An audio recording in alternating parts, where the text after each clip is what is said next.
Staying ahead in higher education marketing and enrollment, it really feels like trying to hit a moving target sometimes, doesn't it? Especially as we look towards 2025. Oh, absolutely. It's a dynamic space.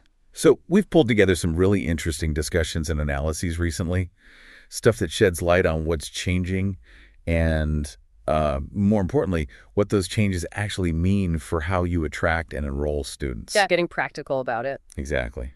Think of this as, well, maybe a shortcut to understanding the key shifts. We're talking AI impact, navigating those big demographic changes and finding, genuinely innovative ways to connect with prospective students. Good plan. Our goal today is basically to pull out the most relevant insights, the stuff that can help you sharpen your institution's strategy in this, well, pretty complex landscape. Yeah, and it's fascinating right now, just the sheer amount of transition happening.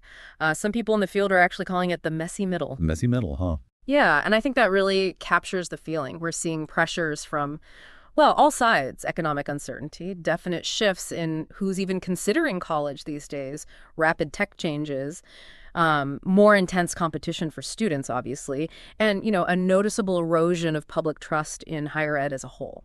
Okay, let's unpack that messy middle idea a little more. What are the sort of real-world challenges creating this turbulence for institutions? Well, for many, I think the most immediate concern is declining enrollment. That's the big one. Right. Fewer students, it naturally leads to financial strain. And at the same time, the fight for those students who are enrolling is just getting tougher. That means increased marketing spend, more recruitment effort. And beyond that, institutions are facing potential cuts to grant funding and research dollars. That can really impact their academic and research missions. Yeah, that's core stuff. Exactly. And we're also observing, interestingly, a rollback of DEI initiatives. That's diversity, equity, and inclusion efforts, which, can alter the campus environment and the student body makeup. And layering on top of all of that, we've got some pretty significant demographic shifts coming, right? That cliff everyone talks about. Exactly. We're approaching a peak in the number of high school graduates, probably around 2025. This is often called the demographic cliff because after this point, projections show a gradual decline in this sort of traditional college-going group over the next 15 years or so. 15 years, wow. Yeah, but it's really important to understand this isn't happening uniformly across the country. It varies a lot. Okay. States like Tennessee, South Carolina, Florida, they're actually projected to see an increase in high school grads. Oh, interesting. Yeah, while states like New York, Illinois, they're looking at more significant decreases. And we've also seen a concerning trend just in the college-going rate itself, which actually declined between 2016 and 2022. So even among those graduating?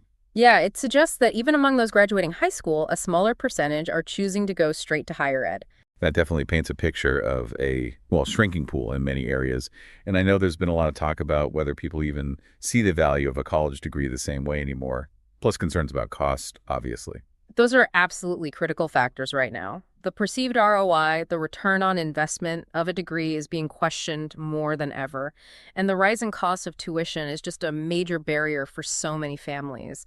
Institutions really need to be aware of these perceptions and, frankly, address them head on in their communication and enrollment strategies. So given all these headwinds, what kind of marketing and enrollment strategies are actually, working for institutions trying to navigate this? Well, what we're seeing is a real shift towards personalized, data-driven approaches in higher ed marketing. The days of just casting a wide net and hoping for the best are pretty much over. Institutions are finding success by really leveraging data to understand prospective students and their families on a much deeper level, and then tailoring their outreach. That just makes sense, doesn't it? You can't really connect if you're sending generic stuff that doesn't resonate.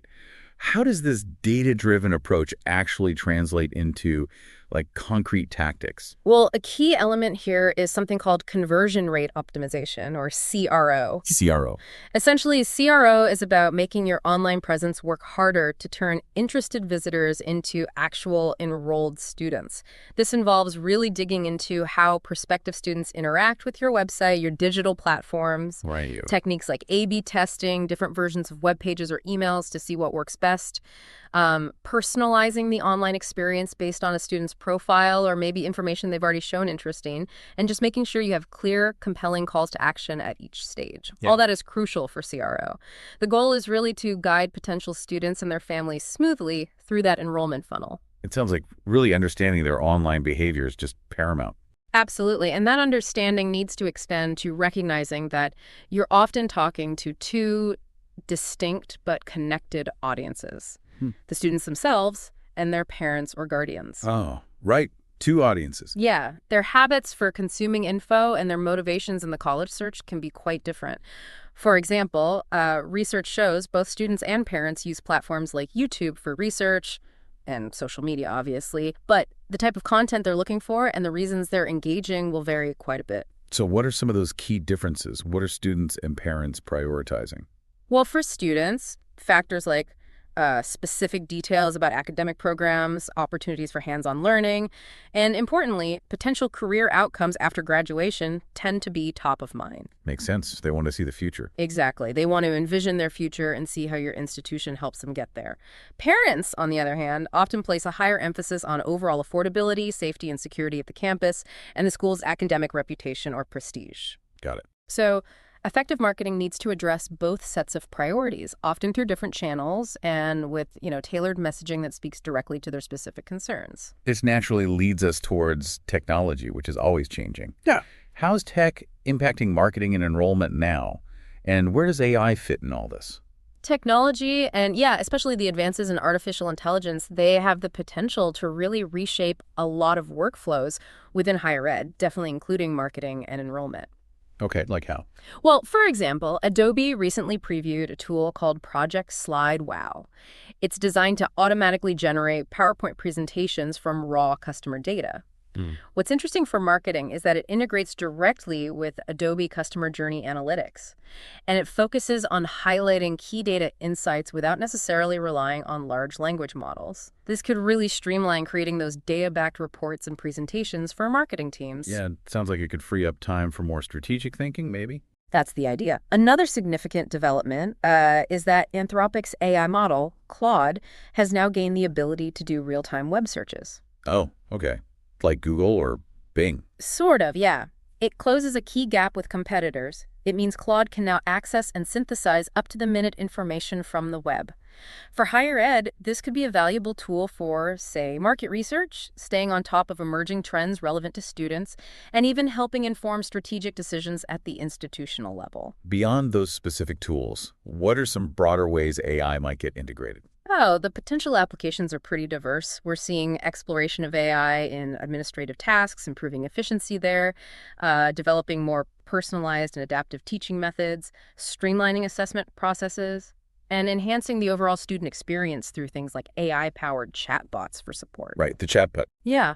Some institutions view this AI integration as a way to show innovation and maybe address some of those concerns about public confidence by showing they're using cutting-edge tools to benefit students. We're already seeing examples like the University of South Florida. They implemented an AI-powered IT service desk. For faster support. Exactly. Faster, more efficient support for students and faculty. Of course, with all this, there's a need for careful thought about guardrails and ethical considerations around AI in marketing and education generally. That's a big ongoing conversation. Definitely. Okay, let's shift focus a bit. How are institutions positioning themselves in what we've established is a really competitive market? Branding seems like it would be more crucial than ever. You're absolutely right. In a crowded marketplace where everyone's vying for a similar pool of students, a strong, cohesive, purposeful brand built on solid research is absolutely essential. It's your identity. It is. Universities need to clearly and effectively communicate their unique value proposition, what makes them different, why choose them over the competition. That's key for attracting the right students, faculty funding, and even regaining public trust. We've seen some interesting examples of universities doing major rebranding efforts recently, haven't we? Yes, definitely. Some notable examples really highlight that strategic importance. The University of Colorado, for instance, made a big move to rebrand itself, creating a more unified identity for its system. They drop the city name sometimes. Yeah, involved dropping Boulder and Denver in many contexts. It was a deliberate strategic decision aimed at positioning the whole CU system as a leading research institution on a broader scale. And it's not just about a name change or a logo, is it? It's the whole presentation. Precisely. Boise State University is another really insightful example. They invested heavily in research, internal and external, to really understand their strengths and the perceptions of their key audiences. And that research then directly informed their brand strategies, their core messaging, even their visual identity. It was a comprehensive approach, and it's been credited with helping them differentiate themselves effectively. Right. So once an institution successfully enrolls a student, the focus shifts, Right. keeping that student, ensuring their success.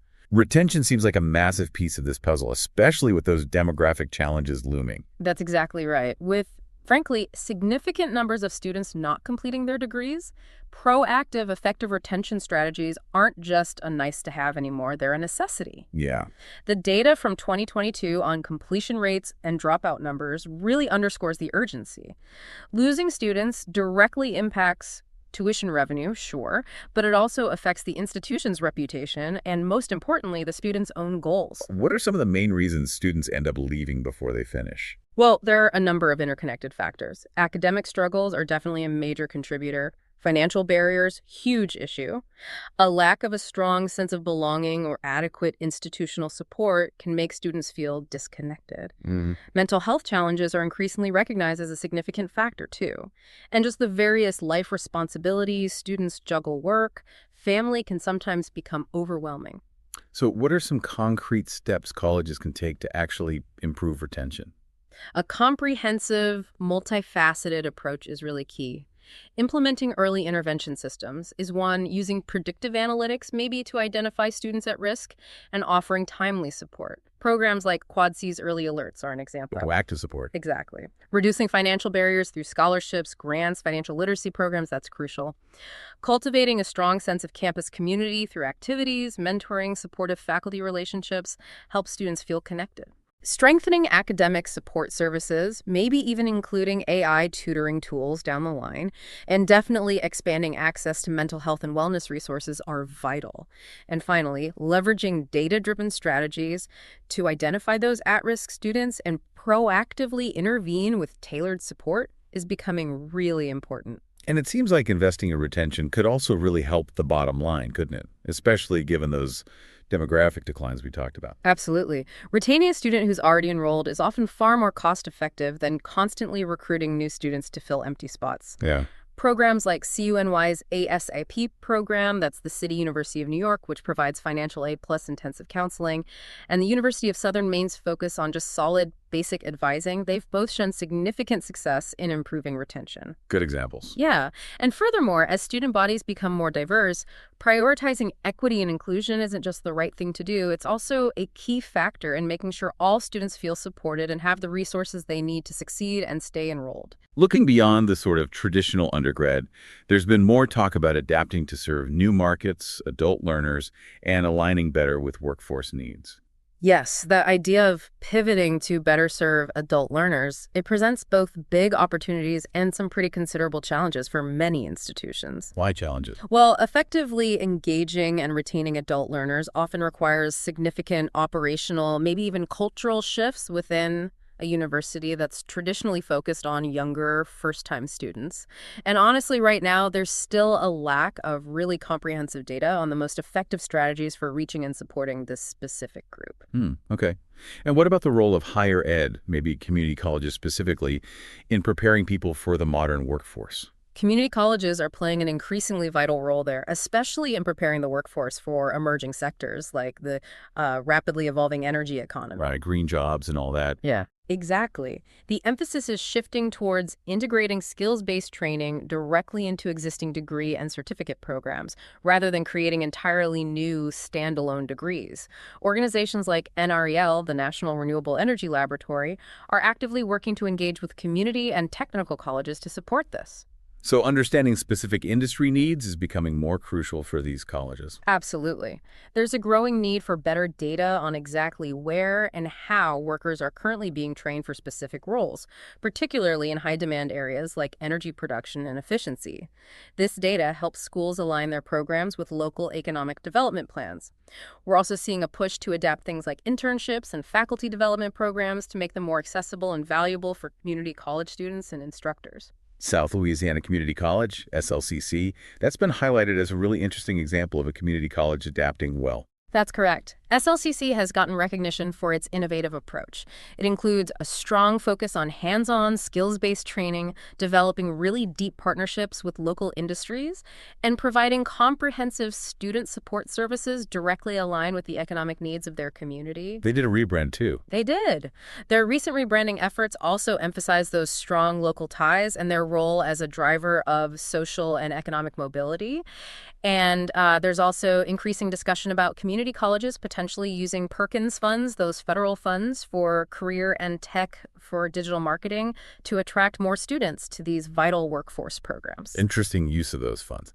Okay, finally, let's just touch on the critical issue of financial sustainability for institutions navigating all these shifts. Yeah, financial pressures are a major concern for a significant number of colleges and universities. Developing proactive, innovative strategies for long-term financial stability is just essential. Any optimism there? Well, some leaders do express optimism about the potential of organizational transformation and the strategic integration of AI to help improve financial sustainability. But it's also widely acknowledged that exploring new revenue streams and fundamentally rethinking existing resource allocation models will be crucial for many. And international students. Their role, despite current recruitment challenges, continues to be important both for campus diversity and for the financial health of many institutions.